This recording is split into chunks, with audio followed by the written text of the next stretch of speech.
Okay. Hi, everyone. Thank you for joining us. We are excited to bring you a webinar on gut health and everything digestion. So thank you, Kelly, for joining us today. This is Kelly Springer from Kelly's Choice. She is based in Skinny Atlas, New York. And Kelly, I'll let you take it away. Tell us a little bit more about Kelly's Choice. Perfect. Well, thanks. I'll start this and then I will go right into it. So Kelly's Choice. So I started this company in 2012. I used to be a Wegmans dietitian, and I truly noticed that when I was working for Wegmans as the employee wellness, that there were so many other companies and people that wanted to have nutrition information. So that's where I launched out and started my own company. And in this company, we talk about real food. We have about 15 dietitians that work with us, and we have a whole staff, and we work in every aspect of nutrition, from specializing in workplace wellness, workplace weight loss, sports nutrition, school nutrition, and private practice. Just this month alone, we've been doing education for schools. We work in 6 colleges. We're all over the place. So it's really pretty awesome that we get to go all over. But one of the biggest topics in nutrition right now is gut health. And I've been really lucky to attend a ton of different conferences that have definitely brought me up to speed on where we are with gut health. Because even 5 years ago, they didn't know all that they know now. So some fast facts for you to start you off is that there's over 100 trillion bacterial cells in your gut. Okay, now think about this. You have more bacterial cells than you do human cells. That kind of blows your mind a little bit. It should. So we're kind of like a host for these bacteria. And if these bacteria aren't happy, then your body is not going to be happy. Another fast fact is that digestive issues are some of the most difficult to diagnose because some of the symptoms are similar in any of these GI issues. So like IBS, Crohn's, food intolerances, they all have similar indicators. So a lot of times we have some inflammation, we have gas and bloating, we might have constipation or diarrhea, but like a lot of times doctors aren't really sure what's going on, and that's where we call it IBS. Like basically, I'm not really sure what's going on with you. But we do know now that by affecting these gut bacteria, we can actually help to relieve these symptoms. And in some cases, we can get rid of them. 90% of the serotonin or happiness neurotransmitter is made in the gut, not in the brain. And I had an intern with me recently, and she said, Kelly, that was the most fascinating fact that I heard during this entire presentation. Because think about it, serotonin being made in the gut, that is what's going to show about like anxiety and depression. And that was my last conference in Chicago in October, was on exactly this, that doctors now are treating anxiety and depression by increasing the good gut bacteria. Pretty amazing, right? So if we can increase that good bacteria and keep them healthy, we find that depression and anxiety can resolve, which is amazing. All right, so this is one of my favorite pictures. I love the picture of our poor little froggy. It is kind of sad. But he's in pain, he's swollen, right? And 74% of Americans are living like this. They have all these digestive symptoms like diarrhea, gas, bloating, and abdominal pain. So poor froggy, hopefully we can make him better too. But beneficial gut bacteria helps to manufacture vitamins. And this is a question that came up at the end of our last discussion. So this means that these vitamins are manufactured, are made in the gut by the gut bacteria. B12, and I'm sure you've heard of B12 before, it is linked to energy. Okay, so making sure that we understand that these good gut bacteria are going to help to make the B12. Also vitamin K, B6, B5, B3, folate, and biotin. A lot of different things are manufactured in that gut. And if we don't have good gut health, we are going to be lacking in these nutrients and vitamins. Also, it helps to enhance the absorption of minerals. So the minerals that we actually eat, it helps them to get absorbed into the system. Also, it helps to fight off pathogens. We know that people with good gut bacteria have a higher immunity than people that don't. So, and we'll talk about that too as we get into gut biome. Also helps to digest food and metabolize drugs. But even influences the total body metabolism. So when you think about weight loss, which I know a lot of people that I see in private practice do think about weight loss, again, if their digestive tract is not in good order, they have a harder time metabolizing food, which does equate to not being able to lose weight. Okay, so if we can fix their gut health and have good bacteria coming in and keeping them alive, we find that that whole weight tends to come off a lot easier, and they have more energy. So getting into digestive health, when it comes to overall wellness, maintaining your digestive health is just as important as maintaining the heart health and brain health. So I want you to think about your gut as this whole tropical rainforest. So in the rainforest, there's not just one plant, right? There's all different trees and bushes and animals and environment and grasses, and right? There's all of these different things that play in. And if we were to pull out, let's say, one type of tree, it would affect all different types of the animals, right? Or if we were to, not have the rain, it would affect the plants and the animals. So that's how I want you to think about your gut bacteria, is that if we don't have a good, healthy main flora, basically, we're not going to be able to help everything around us. And diversity is also key. So getting in all different types of good gut bacteria is important as well. Okay. So when we're talking about gut biome, I brought this up in the last one, so about immunity. So a gut biome means this whole thing. It means the biome of all of these different trees, plants, animals, all growing there, but they're talking in the way of bacteria.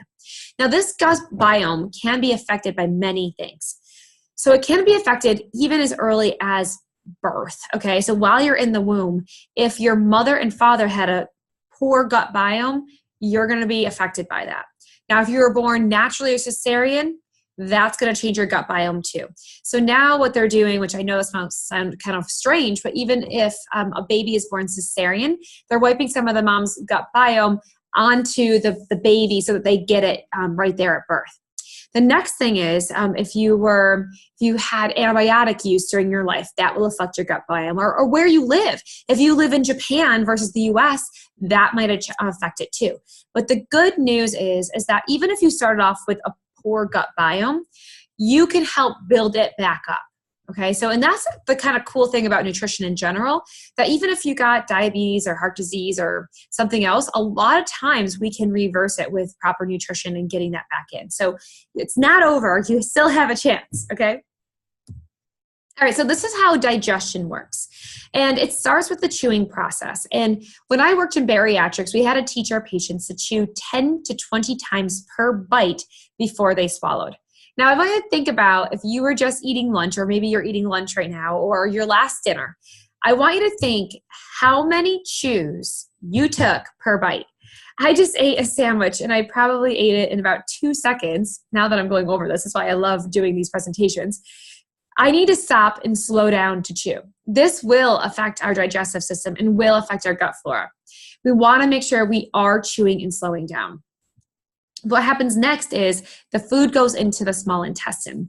So just yesterday, I had a patient call me, and she said, Kelly, do you know anything about leaky gut? Can you work with that? And I said, yeah, actually, I do know a lot about leaky gut. And you may have heard this term before.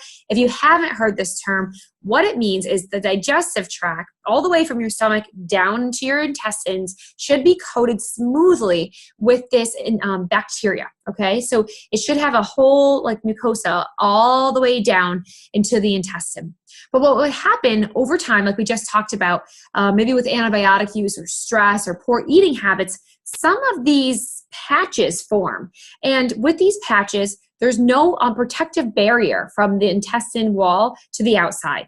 So what can happen with leaky gut is that these patches, large molecules can pass through before they're supposed to. One of those, which I'm sure you've heard of, is gluten. So gluten is a protein that is found in breads like barley, wheat, rye. So it's a protein. It's not horribly bad, but it is if you have this leaky gut, because this gluten, this protein, can seep out into the intestines before it's ready. So what happens is the body says, oh my goodness, we need to fight back. We need to bring in inflammation. We need to get rid of this big protein because it's not supposed to be here yet. But if we can fix this good bacteria, you're not going to have leaky gut, and you probably won't have a problem with gluten. Now, if you have celiac disease, that's completely different. That's an autoimmune response. Your body will attack itself when it has gluten, and you can never, ever have gluten again. Okay, so these are two completely different things.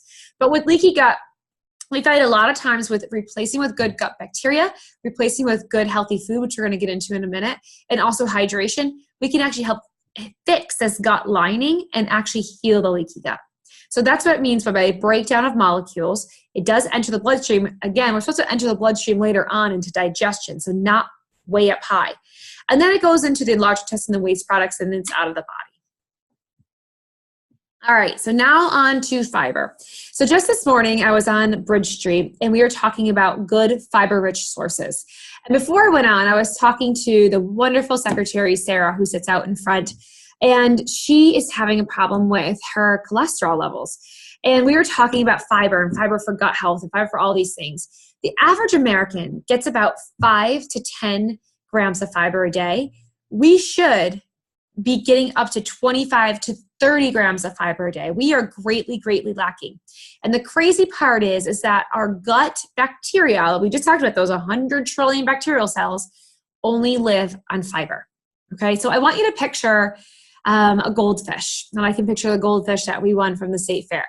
So I want you to picture this goldfish. The goldfish is in a bowl. First of all, it needs water, right? It wouldn't be able to, and we're going to talk about water in a minute, but it needs the water, but it also needs fish food. It needs the foods the fish actually eats. So if you were to put other foods in there, like steak or chicken, the fish wouldn't know what to do with that, right? It needs that fish food that's right for them. And the same thing goes with these good gut bacteria. It needs fiber. Fiber is essential for regulating that GI tract and enhancing proper bowel function, okay? So it's really, truly, it's the roughage too. So I have some people that are doing shakes. They're on different types of plans. A guy actually just wrote me last night. He said, hey, Kelly, what do you think of this plan? What we just learned out in Chicago too, which was new to me, was that fiber also, when it goes in, it creates bulk, right? It's big. And it kind of roughs up the side of that GI tract. That spurs good growth of those bacteria. So if we're just drinking shakes, for instance, you're not going to get that bulk. You're not going to get that roughage. And that's another reason why fiber is necessary in there too. Also, it does help to prevent and treat constipation, which can greatly reduce our risk of any type of colon cancer, because if the stool, for instance, is sitting there for a long time, it can cause inflammation. Also diverticulitis and things like that too. So if we're moving things through, it's going to greatly decrease that. Also, hemorrhoids and IBS. I know this is all fun stuff to talk about, but we're dietitians and we do have to talk about stool once in a while. It's also important to eat foods containing both soluble and insoluble fiber. All right, so the soluble fiber comes from oats, bran, and beans, and the insoluble comes from like whole wheat products. Okay, so we need the mix. We do a presentation on this as well, and I always ask the audience, like, which one do you think we need more of, though? Do you think we need more soluble or more insoluble? Well, the answer is we really need both of them in combination. So one brings in the fluid and one helps to get things out. So they're actually equal. So we want to make sure that we're getting fiber-rich sources at every single mealtime. Okay, so every meal we want to make sure we have both. Also, like I talked about, it does spur in weight loss. Fiber is going to fill you up, keep you full. It's also going to help to maintain blood sugar levels. So you're not going to be as hungry as soon. So all of these reasons why, plus like we talked about, the good bacteria help to metabolize, so it's going to help with weight loss in 3 different ways. These are some high fiberlicious foods. We have whole grains, chia flax seeds. All of your dark green leafy vegetables are great. Mix them up. I think that the combination is so much fun. Beans, there's about 72 different varieties of beans. So when people tell me they don't like beans, maybe you haven't tried the right one. So definitely try out some beans because they're great fiber foods. Cauliflower, asparagus. So it's just, there's lots of different things that you can get in. Basically, any of your fruits and vegetables and anything that is whole or 100% whole grain. So it doesn't matter if it's quinoa, millet, amaranth, spelt, all of those are going to be really great in the way of fiber. So we want to make sure we limit our foods that are high in fat and sugar. So getting into sugar, because that is a real problem for Americans. When I see private practice people, our very first visit, we start with carbohydrates. And carbohydrates are anything that break down into sugar in the body, okay? So, but we want to get more, like we just talked about the whole grains, those are complex carbohydrates. The ones on the other side are things like soda, donuts, cookies, any desserts, all of that stuff that's going to break down to pure sugar, okay? With Easter coming up right now, there might be more sugar in your house than you're used to, or maybe afterwards. But that's where we want to make sure that we're reducing sugar. The reason why is the bad bacteria, the stuff that causes leaky gut and kills off the good bacteria, lives on sugar. And the good bacteria are good goldfish. They can't survive on sugar. Okay, so therefore, we want to make sure that we're truly, truly limiting those sugar substances. The other thing is high fat foods. Okay, so we're not talking about nuts here. Those are healthy fats. We're talking the way of French fries, fried fish, all of those things that are fried and really heavy. Those are the foods we also want to avoid because those can cause major GI problems. Now, the healthy fats go in the opposite way. So your extra virgin olive oil, your nuts, your seeds, your avocado, those can be beneficial to the gut and actually help to reduce inflammation. So those have things in them called omega-3s that you've probably heard about before. So those are essential to those bacteria. So hopefully that makes an understanding of why, because we always talk about like reducing sugar, but when you understand why that these probiotics can't live on it, that's why they start dying off. So maybe that gives you a little bit more reason to stay off the sugar. Okay, so now getting into the artificial sweeteners. Now down at the bottom, we do have Equal, Splenda, and Sweet and Low. Now, stevia in the raw is one that is okay. So I want to make sure that because on this slide, it looks like they're both on the frowny side, but they're not. So the stevia in the raw and now monk fruit are the two sweeteners that are natural and we do push as dietitians, okay? The Equal, Splenda, and Sweet and Low, this is kind of crazy. China actually introduced these into their food system and the IBS rates went up 12-fold. Now, the good news is they pulled them out. They made them so they were illegal in the food system, pulled them out. And after 2 weeks, we found that the gut bacteria can come back to their normal. Okay, so if you are drinking or consuming drinks with Equal, Splenda, or Sweet and Low, want to make sure we're switching out. Now, I do believe Splenda does make a stevia product now, so that's absolutely fine. So stevia and monk fruit, absolutely fine. We want to make sure we're staying away from the artificial sweeteners, okay? So hopefully that's clear to everybody in the way of the artificial sweeteners, but if you are having them, definitely for sure try to get off of them. All right, so now we're into pre and probiotics. These two terms have been used all over news outlets and media and everything for the last few years, but no one really knows what we're talking about when we talk about them. So I'm going to break that down. Prebiotics are the foods that the probiotics live on. So remember we just had that whole slide on fiber? That's the food. So when we talk about fiber, we're talking about prebiotics. These are specialized plant fiber that beneficially nourish the good bacteria already in the bowel or colon. This is why fiber is so important for your gut. Okay, so prebiotics aren't something you need to buy on the shelf. Prebiotics are natural foods that have fiber-rich sources, okay? So a lot of people get confused on that. Now, the probiotics are live cultures. So these have live bacteria in them. So one of the brands that I love is Lifeway Kefir. And if you ever look at the bottle, it will say 12 live and active cultures. That means that there's 12 live and active probiotics in that item, okay? Also, I'm gonna get through a list on the next slide of all the different things, but these are foods that have been pre-digested in the fermentation process, making them easier to absorb. So think about kefir, for instance. So you take milk and you add a yeast component to it, okay? Like a little ball of yeast. What happens is the yeast goes and eats up all of the lactose and actually produces these probiotics. That's how it's made, that's how it works. Some more of those foods, like kefir is the very first one, but sauerkraut, coconut kefir, natto, yogurt, kombucha, kavas, kimchi, miso, tempeh, pickles. These are all ways to get in probiotics. Now, yes, and we'll get into supplements in a minute. There are those too, but these are all natural ways to get in probiotics. Prebiotics, again, are real food. Asparagus, bananas, onions, garlic, cabbage, beans, legumes, bran, artichokes, leeks, root vegetables, and apples. As you can see, these are all real foods. So incorporating them, you could try all different types of things. Throw tempeh into your stir-fried, a dollop of sauerkraut to your favorite salad, soup, or eggs. Try miso soup. If you haven't tried kimchi, this is one that's really easy to incorporate in. So kimchi is fermented cabbage. And it comes in super spicy or mild or whatever. You can find it in like the Nature's Market section, like the specialty section, but it's truly delicious. Like I love it. My kids love it. So things that I think are also kid approved make it easy for the whole family to enjoy. You can also try a bottle of kombucha. Like I said, I start my whole family off with Lifeway Kefir every morning. It's a great way to just get those probiotics started, and because there is 12 live and active culture, which is great.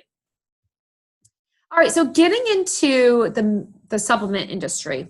So just this month, I was out at, it's called Food Expo West. It's Natural Food Expo West out in California, in Anaheim. And if you can picture this huge floor, basically as big as the SU Dome floor, probably even bigger, is filled with supplements. Well, the thing about supplements is they're not regulated by the FDA. So just make sure you're using a brand that has been researched. Maybe do some research to see how long they've been around. Do they have studies that back them? So I just want to make sure you're kind of clear on what you're getting here in the probiotic supplements. One that I have noticed that has been regulated and has been researched is Just Thrive. Just Thrive is a bacillus strain, which also has been proven to get all the way into the intestines, because sometimes probiotics can kind of die off from the heat and the acid in the stomach. But this bacillus strain forms a spore around itself that gets it into the intestine and acts as an antioxidant when there. So that's where I love the Just Thrive brand. It's great, something that I have in my own house. Now, they did say diversity is key too, so mixing it up. Now, this bacillus strain, when you mix it with the Lifeway, those are all different strains of bacteria, so I like the diversity there too. So just make sure you're checking to see what you're getting, okay? I just don't want you to pay a lot of money for something that doesn't work at all. But you do have to remember to eat mindfully. I had a question once. I was doing a workplace wellness talk, I think this one, and someone asked me, they said, so if I take probiotics and I don't eat well, will they, is that just as good? No, you have to also make sure that you're feeding these gut bacteria. So you could pay all this money to put the probiotics in, but if you're not feeding them well or hydrating them well, they're going to die off, okay? So they're not going to be able to survive in that environment. So also develop a routine. Keeping on a schedule helps your digestive system. Because think about it. When you miss a meal and you're starving and you go and sit down to eat that meal, do you think you're going to be thinking about how many bites you have to chew or how slowly you're going, or are you even making good choices? No, you're more likely to choose a simple carbohydrate, eat it fast, and then you're like, oh, I don't feel so great. So that's where if we can stay on a regular scheduled diet plan, regular regimened time schedule, plus we make sure we have fiber at each of those meals, it's going to truly ensure that the digestive tract is having time to digest. It's slow. It's ready for the food to come in. You're going to feel so much better. All right, now just saying hydrate. Like we talked about our fish, talked about how they need hydration. Water is crucial. It's absolutely crucial to every living cell. And so these 100 trillion bacterial cells that are in there are no different. So water in your digestive system helps dissolve fats and soluble fiber, allowing the substances to pass through more easily, right? Your healthy gut bacteria need water to thrive and to move around. Fermented drinks such as the kavas or kombucha are great forms of hydration. And also try adding lemon or cucumber waters to your water for a refreshing twist. I love cucumber in my water. It's so delicious and adds so much flavor. So you can try that out too. Now, for hydration, people always ask me, how much water should I drink? Now, an old thought process, which is still true to today, is if you take your weight and divide it by 2, that's how much fluid you should have. Okay, so everyone do that in your head. Take your weight, divide it by 2, and that's how many ounces you should have a day. Or my grandmother used to drink 8 8-ounce glasses. It was 64 ounces that she would try to get in every day. So that was just her thing. She's like, I have to have all 8 of these. And she would have one by the sink. She'd have it at her meals, but she had her 8 8-ounce glasses every day. So either way, if you do it, your weight divided by 2, or think about just even reaching 64, it's going to help to keep you hydrated. So now trying to get into skipping the bad habits. Avoid excessive liquor, coffee, cigarettes, as they can interfere with the functioning of the digestive system and lead to problems like stomach ulcers and heartburn. So I always talk about coffee and alcohol kind of in the same realm, because 1 to 2 can be beneficial, More than that can be harmful. Okay, so having coffee, like 1 to 2 cups, and I mean cups, 8 ounces, so 16 ounces max a day. I know some people are watching this are like, oh my gosh, I have 3 16 ounces, but this is why this webinar is happening.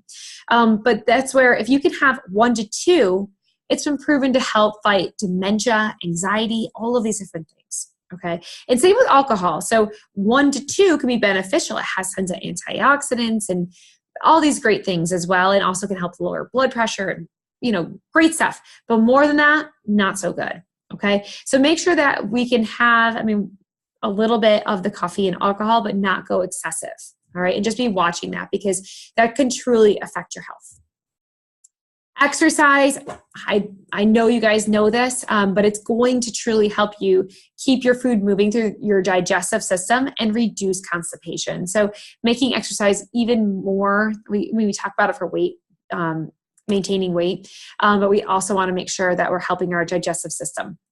Also, exercise can help you maintain a healthy weight, which is good for your digestive health, and make a point to work out regularly, put it into your schedule. Now, I always try to put this little disclaimer in there because there's been a ton of research on exercise, and they have proven that it's just as effective to do 3 10-minute segments versus just one big 30 minutes.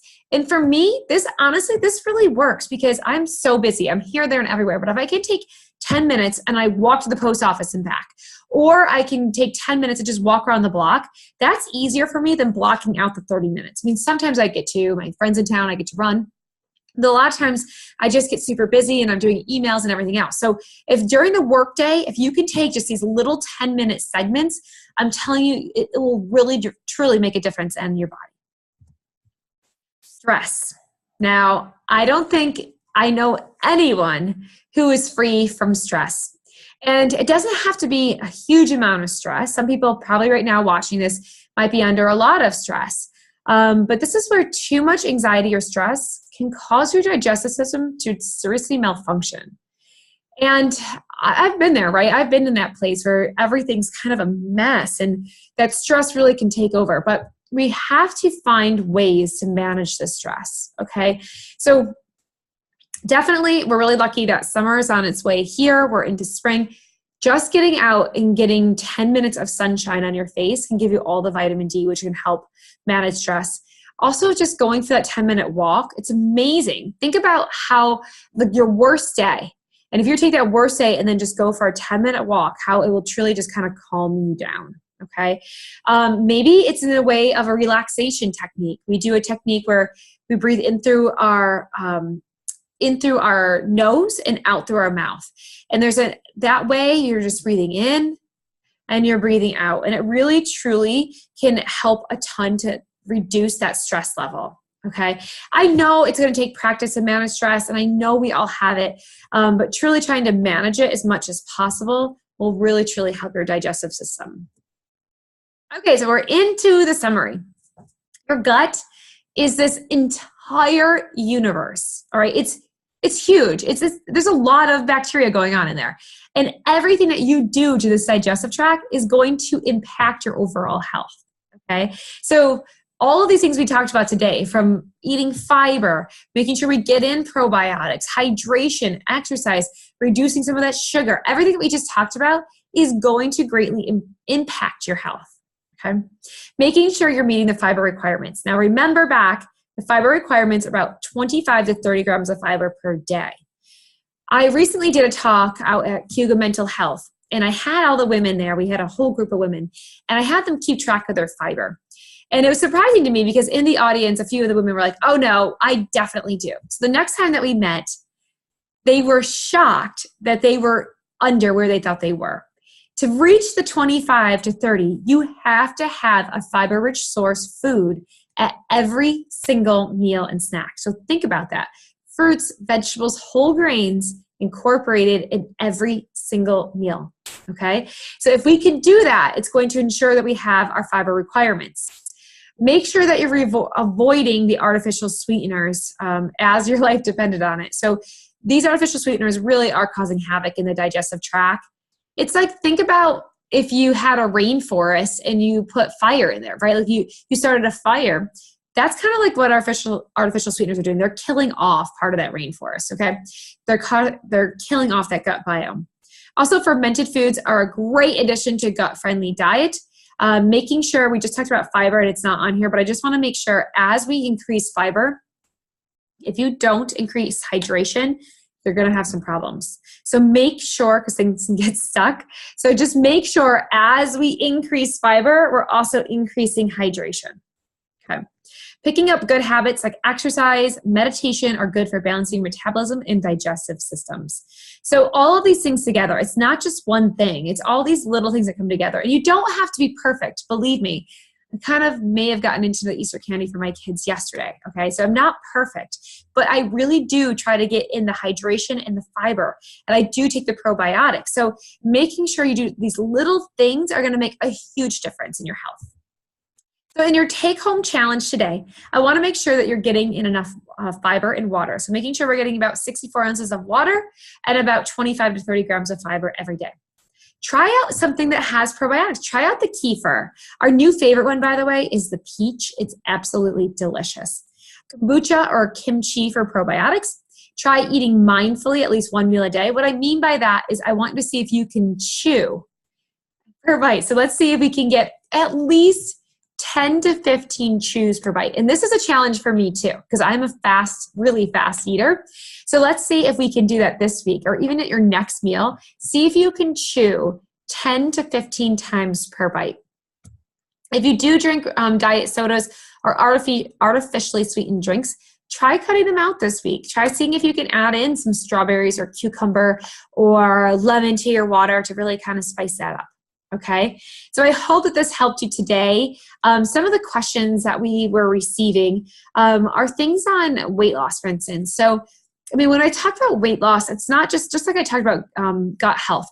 It's not just a one-all-fix-all problem, but this is a big part of it. So if we can start adding in fiber and water and really, truly increasing that metabolism, that's going to help a ton in the way of weight loss. Again, if people want to know more about monk fruit and stevia, monk fruit has been around from the start of the century. It's a fruit that's been eaten in Southeast Asia for centuries. So it's about 300 times sweeter than sugar. So you don't need the equal amounts. And same with stevia, it's sweeter than sugar too. So just try out some new things. Maybe add in a little bit of fiber, add in a little bit more hydration. So just trying some little things here and there will make a big difference. So thank you again so much for your time today. Check us out on kellyschoice.org. You'll find more information and you can also book us for a private practice session. So thanks again for your time and hopefully I'll see you again soon.